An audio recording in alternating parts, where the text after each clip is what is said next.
Hi everyone, Pufferfish Pat here, or just Pat. Today we're checking out a new video from Mr. Enter 2 Credits, Reject Woke Slop, Magic Girl Edition. And of course we open up with the ever lovely Miss Leaflet. If I'm recalling from the thumbnail, I'm trying to remember, from left to right we have, start off with Miss Ember, then I believe it's Miss, I want to say it's Miss Juju, then it's Miss Leaflet, then Miss Celestium, and then Miss Powder. I could be wrong in the order. I think I have Miss Juju and Miss Leaflet mixed up, but I think that's the order. I think it's Miss Ember, Miss Juju, Miss Leaflet, Miss Celestium, and then Miss Powder. As always, we're going to comment as we go and rewind if we need to. But out of the way, let's get started. Let's go, reject the slop, reject the slop. Let's go, reject the slop together, reject. Okay, so here we have the cast. We have Miss Powder, Miss Ember, Miss Leaflet in the center, Miss Celestium, and Miss Banana Juju. Reject the slop, take back tomorrow. Shine, reject the world, reject. Mr. 2 Credits does a really good job with his visuals. I know his last video, I forgot the name of it off the top of my head. I'm so sorry. There was a lot of really good work with the rain effects. I know he mentioned that it was a pain to get those rain effects to work as well as it did, but he's really good at a visual. He has very good visual style. So it's fun to see him tackling the Magic Girl style. Because the animation is very, very smooth. Reject the slop. Let them screens and AAA games used to shine so bright. Spark our joy, fuel our dreams every single night. Now it's far left agendas in the script, turning fun tonight. Identity lectured in the lore. Stealing all the light. Rainbow politics in every frame. Activists rewriting rules. Call me talking points in every patch. Yeah, this part here, that call me talking points in every patch, it reminds me, I forgot exactly who was bringing it up, but it turns out, and I forget what company it was actually involved in, but a Japanese game developer or publisher, I forgot which was, found out that, I was not sure it was English, but definitely American. Or not American, but definitely English localizers were including, talking points in the localization. So it was, and then sort of the caption of it, and showed the, the localization of different languages and the English translation of it, of what they meant. They had things like resist, and the English one was end fascism. So they're just inserting their agenda into the sort of shoehorning into the game when it has no place for it. And I believe there's some consequence. I'm not sure what happened. I really got to look into it so I know more I'm talking about. But yeah, they're just cramming it into their talking points into everything. Turning heroes Yep. into tools. Pop culture sinking fast, drowning in their schools. The gamers and weebs logged on and said, enough, we're Yep. fighting back, you fool. We saw the warning signs in the forums and the streams. Had enough of all their forced fake dreams. Let's go. I like the forced fake dreams because they keep talking about, especially these developers, they keep talking about bringing up this mythical, almost unicorn like modern audience. We're making this for the modern audience. But yet, every time a game made for the modern audience, it is always a financial failure. Now, I don't want to call a game a failure because there are games that I like that other people may not like. There are games that I may like it, I might not be a fan of. So I don't like really judging the quality of the game of personal preference. But you can't always look at it. Was it profitable? Did it make a return on investment? And did the publisher or developer have enough money to make more games? That's actually a pretty, maybe a bit sterile, maybe a bit cold, but that's a fair way to determine if something was a success, if it was profitable. And these games were not. They are not profitable. They always fail financially. And it's always the same excuse. Gamers killed it. Well, you're that means that you're relying on the gamers that you are insulting and ostracizing and point blank saying many times, this is not for you. We don't want you here.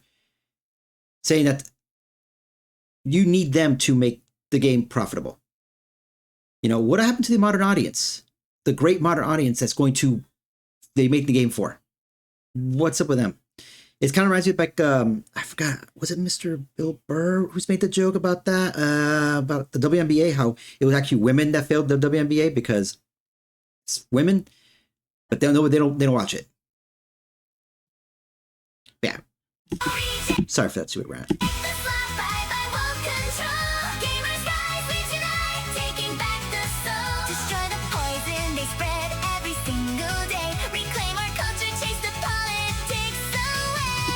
There's a kind of funny point here, which is really funny because I'm gonna reference someone who I do not agree sociopolitically practically at all, which is funny. But he made a good point on this. Is Stephen King?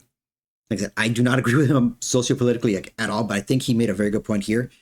When talking about story, is that the first priority is the story. Your story has to come first. You know, any message, any theme, any whatever you want has to serve the story. The story must take priority. And in a lot of these cases, it's the other way around. The message takes priority and the story just has to try to prop it up in some way. In some cases, the story doesn't even matter. The story doesn't have to be coherent. Just the message has to be front and center.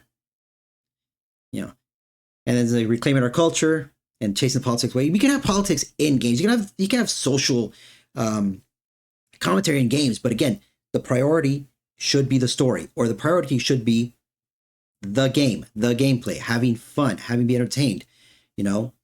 And you always have the other little cultural things in there, but again, the priority must be the game. Keep that priority in mind, and you can have your message in there as well, as long as it's, you know, appropriately layered into the game or the story, not, you know, Iron Fist to face.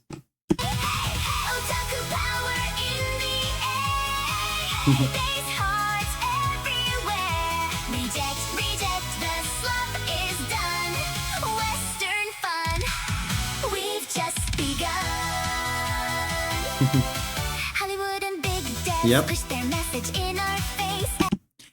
There's also some funny. I'm sorry. I have a little slight conspiracy theory on this. It's that these movies and games and shows, they're not profitable. They're losing money. They're hemorrhaging money badly. And I'm thinking, it reminds me of that old Ronald Reagan quote when he was talking about the arms race between the United States and the USSR, where he said that America can go longer, harder than Russia can because we have the resources to do so. And I kind of wonder, and just basically we'll keep building and they'll keep trying to build and they'll eventually just bleed themselves dry. They'll bleed out and they won't be able to sustain themselves. My little conspiracy theory is that that's their plan, is that we'll hemorrhage all this money. That's fine. We'll hemorrhage all this money. We'll keep losing money, keep losing money, keep losing money. We'll keep losing faith in our consumers. Well, not losing faith from our consumers. Our consumers no longer have faith in us because I can't talk because I'm an idiot. That's okay. We'll focus on the youngins. We'll focus on the little ones. Shout out to Mr. Mushi, his excellent video, Boys All House, excellent video. Though totally off topic, totally different subject matter, but you know, focus on the children and get them, plant the seeds in them, you know. But keep making all these movies, and eventually you'll just wear people down. It's like we're fighting this, and nothing's changing. Eventually, the people that are fighting it are gonna give up or just whatever anymore, just not watch anymore, just move on to whatever. And the younger ones that are being fed this are going to accept it as good. And therefore, they will start recouping that money and then be profitable again. That's my conspiracy theory. I definitely hope I'm wrong. There is a bigger push now for like alternatives. You know, Miss Leaf is doing excellent work here, pushing for that. You have you know, even though it's been really rocky lately with the inauthentic content on YouTube, but there are alternatives that are outside of the mainstream big Hollywood and big developers. There, at times it looks bleak, but and my conspiracy theory is bleak as well. But I still have hope that there are good people out there who want to keep values in place. And I don't mean that just conservative values. You can have your liberal values, but again, as I said before, keeping the focus where it should be. Priority should be game, story, gameplay. Your message, that follows after that, but priority must be important.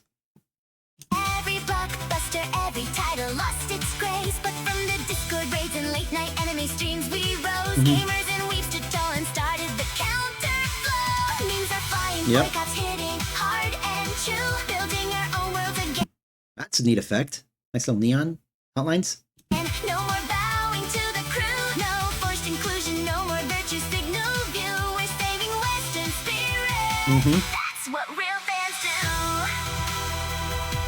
We are the resistance, shining through the dark. Controllers, sparks, and anime hearts. Together we answer the call, reclaiming joy for one and all. Let's go, reject the slop. Also, I like the line. I'm sorry, that is a very unfortunate pause, but I'm sticking with it. Reject the slop, which is actually kind of funny because a lot of folks who don't care for AI, or don't care for AI, I'll get into in a little bit. They can refer to it as slop. You know, I think Mr. Skybrows, I think he's like a sloptometrist. You know, but I'll say that's people who don't care for AI, but also people who don't really understand the process that goes into creating an AI video. Like, for example, the process to create this video, this music video, not just the song, which Mr. Entry Credits probably did in Suno, but the video itself, the prompt that you have to actually write paragraphs to get it to do each scene, and then you have to regenerate. You have to create different generations of it and tweak your prompt, tweak the paragraphs. I imagine it's literally paragraphs of stuff. In a weird way, I think AI is going to improve an entire generation's writing ability, at the very least, in terms of direction, like clear direction and description. Because you have to be clear on what you want the AI to do and descriptive in what you want that AI to do. So that itself is like, it is improving people's ability to communicate in a way. Oddly enough, it is, I can see can be a little bit, I guess, semi-dystopian to say, well, they're learning to talk to a machine, not to each other. Well, yes and no. Eventually, yeah, they can talk, they're talking to a machine, but the fact that they're able to properly, concisely communicate and describe, they're going to talk to people eventually, and that communication is going to carry over. It kind of reminds me way back when they're talking about, you know, how digital music, like bands like Skrillex, they're saying, oh, all you're doing is just pressing spacebar. You're just using a computer to make your own music. There's a bit more involved to it than that. It's a little more involved than that. Just like with AI, music and video. It's a bit more involved than just that. And I think, for me personally, I think that it's more, I guess, this is like more of a sort of like, hey, let's meet you halfway on this. So if you disagree, fair enough, I completely understand. Think of it less as the person creating the AI content as the artist and more of a producer, director.